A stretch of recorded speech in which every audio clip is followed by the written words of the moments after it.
హైదరాబాద్లోని ప్రముఖ నిర్మాత దిల్రాజు సహా కుటుంబ సభ్యులు బంధువుల ఇళ్లు కార్యాలయాల్లో ఐటీ అధికారులు సోదాలు నిర్వహిస్తున్నారు. మరింత సమాచారం మా ప్రతినిధి జ్యోతి కిరణ్ ప్రత్యక్ష ప్రసారం ద్వారా అందిస్తారు.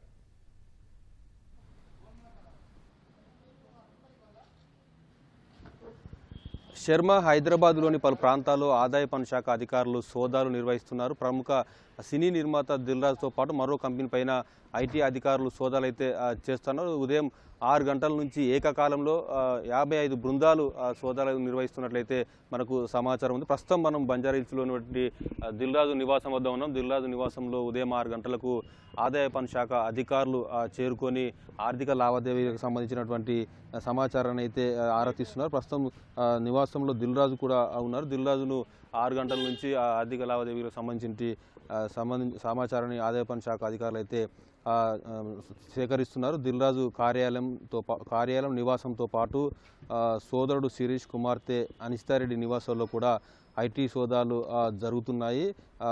55 బృందాలు ఏకకాలంలో ఈ సోదాలు అయితే నిర్వహిస్తున్నాయి. అయితే దిల్రాజు ఇటీవల సంక్రాంతి పండుగ సందర్భంగా నిర్మించినటువంటి భారీ బడ్జెట్ సినిమాలు గేమ్ చేంజర్తో పాటు సంక్రాంతికి వస్తున్న సినిమాలను నిర్మించారు. ఈ సినిమాలకు సంబంధించినటువంటి ఆర్థిక లావాదేవీలతో పాటు గత ఆర్థిక లావాదేవీలపైన ఆరా తీస్తున్నట్లయితే తెలుస్తుంది. దిల్రాజుతో వ్యాపార భాగస్వాముల ఇళ్లలోనూ సోదాలు అయితే జరుగుతున్నాయి. మొత్తంగా ఏకకాలంలో హైదరాబాద్లో ఐటీ అధికారుల సోదాలతో అటు బంజారాహిల్స్ అటు జూబ్లీహిల్స్ ప్రాంతాల్లో కూడా మొత్తంగా అయితే సోదాలు అయితే జరుగుతున్నాయి. అయితే మరో కంపెనీ ఏదైతే మైత్రి మూవీ మేకర్స్ సంబంధించినటువంటి సంస్థలో జరుగుతున్నట్లయితే ప్రాథమికంగానైతే మనకు సమాచారం అందుతుంది. దీనికి సంబంధించి కూడా ఏదైతే మైత్రి మూవీ మేకర్స్ ఉన్నారో ఆ సినిమా నిర్మించినటువంటి సినిమా బ్యానర్కి సంబంధించినటువంటి నిర్మాతలు ఎవరైతే ఉన్నారో వారి ఇళ్లలోనైతే జరుగుతున్నట్లయితే తెలుస్తుంది. మొత్తానికైతే అటు దిల్రాజుతో వ్యాపార భాగస్వాములతో పాటు అటు కుటుంబ సభ్యుల నివాసాల్లోనూ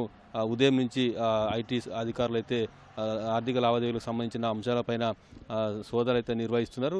సాయంత్రం వరకు ఈ ఆర్థిక లావాదేవీలకు సంబంధించినటువంటి దానిపైన ఆదాయ పన్ను శాఖ అధికారుల సోదాలు అయితే కొనసాగుతున్నట్లయితే తెలుస్తుంది.